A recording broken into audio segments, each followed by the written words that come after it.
When you go around in the world outside, there's screens everywhere telling you what to think, what to believe.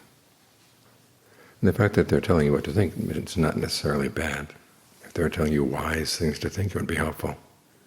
But you don't know who these people are, what their motives are, why they want you to think the way they want you to think. It's such an incessant barrage that you don't have time to think for yourself. This is what sets the Buddha apart. On the one hand, he does tell you what to think. That's what right view is all about.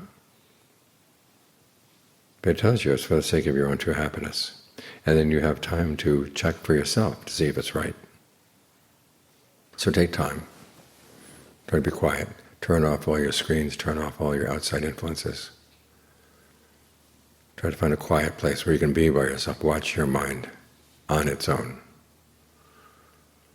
And you're armed with the Buddha's right view. You can see that you can get things straightened out inside, because the mind is not just one mind, it's many minds. You have to figure out which minds inside are the ones that you want to identify with. And you have the choice. You have been identifying with all of them in the past. Any thought that comes up is your thought. But now you get to choose. Which ones do you want to run with? Which ones do you want to drop? You ask yourself, why? As the Buddha said, it is possible through your own efforts to find true happiness, so that it doesn't change. So that gives you a standard against which you can measure your other thoughts. Are they up to the standard?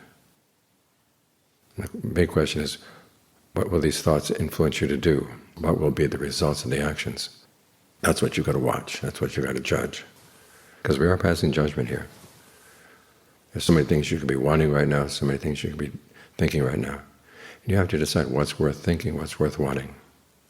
Because our time is limited.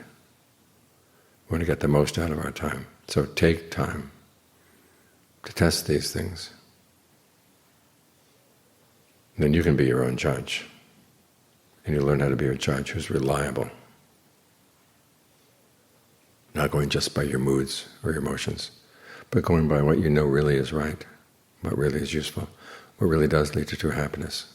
Because that's something you can know for yourself when you're trained.